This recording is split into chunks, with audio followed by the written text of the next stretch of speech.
Exodus 9. Then the Lord said unto Moses, Go in unto Pharaoh, and tell him, Thus saith the Lord God of the Hebrews, Let my people go, that they may serve me. For if thou refuse to let them go, and wilt hold them still, behold, the hand of the Lord is upon thy cattle, which is in the field, upon the horses, upon the asses, upon the camels, upon the oxen, and upon the sheep.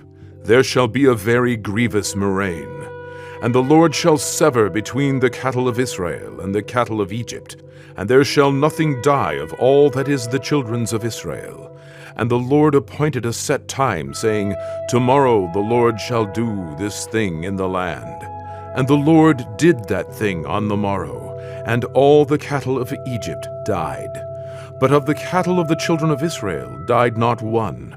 And Pharaoh sent, and behold, there was not one of the cattle of the Israelites dead. And the heart of Pharaoh was hardened, and he did not let the people go. And the Lord said unto Moses and unto Aaron, Take to you handfuls of ashes of the furnace, and let Moses sprinkle it toward the heaven in the sight of Pharaoh. And it shall become small dust in all the land of Egypt, and shall be a boil breaking forth with blains upon man and upon beast throughout all the land of Egypt. And they took ashes of the furnace, and stood before Pharaoh, and Moses sprinkled it up toward heaven, and it became a boil breaking forth with blains upon man and upon beast. And the magicians could not stand before Moses because of the boils, for the boil was upon the magicians and upon all the Egyptians.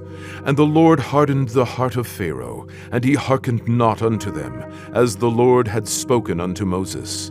And the Lord said unto Moses, Rise up early in the morning, and stand before Pharaoh, and say unto him, Thus saith the Lord God of the Hebrews, Let my people go, that they may serve me. For I will at this time send all my plagues upon thine heart, and upon thy servants, and upon thy people, that thou mayest know that there is none like me in all the earth. For now I will stretch out my hand, that I may smite thee and thy people with pestilence, and thou shalt be cut off from the earth. And in very deed for this cause have I raised thee up, for to show in thee my power, and that my name may be declared throughout all the earth. As yet exaltest thou thyself against my people, that thou wilt not let them go? Behold, tomorrow about this time I will cause it to rain a very grievous hail, such as hath not been in Egypt since the foundation thereof, even until now. Send therefore now, and gather thy cattle, and all that thou hast in the field. For upon every man and beast which shall be found in the field, and shall not be brought home, the hail shall come down upon them, and they shall die. He that feared the word of the Lord among the servants of Pharaoh made his servants and his cattle flee into the houses. And he that regarded not the word of the Lord left his servants and his cattle in the field. And the Lord said unto Moses, Stretch forth thine hand toward heaven, that there may be hail in all the land of Egypt, upon man, and upon beast, and upon every herb of the field throughout the land of Egypt.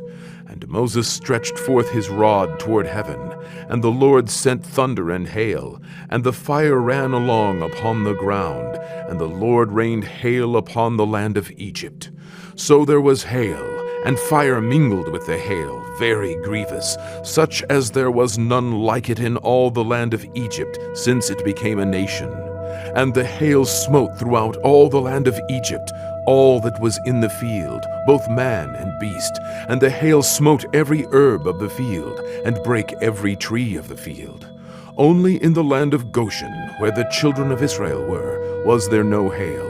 And Pharaoh sent and called for Moses and Aaron, and said unto them, I have sinned this time. The Lord is righteous, and I and my people are wicked. Entreat the Lord, for it is enough, that there be no more mighty thunderings and hail, and I will let you go, and ye shall stay no longer. And Moses said unto him, As soon as I am gone out of the city, I will spread abroad my hands unto the Lord, and the thunder shall cease, neither shall there be any more hail, that thou mayest know how that the earth is the Lord's. But as for thee and thy servants, I know that ye will not yet fear the Lord God. And the flax and the barley was smitten, for the barley was in the ear, and the flax was bold. But the wheat and the rye were not smitten, for they were not grown up. And Moses went out of the city from Pharaoh, and spread abroad his hands unto the Lord. And the thunders and hail ceased, and the rain was not poured upon the earth. And when Pharaoh saw that the rain and the hail and the thunders were ceased, he sinned yet more, and hardened his heart, he and his servants. And the heart of Pharaoh was hardened, neither would he let the children of Israel go, as the Lord had spoken by Moses.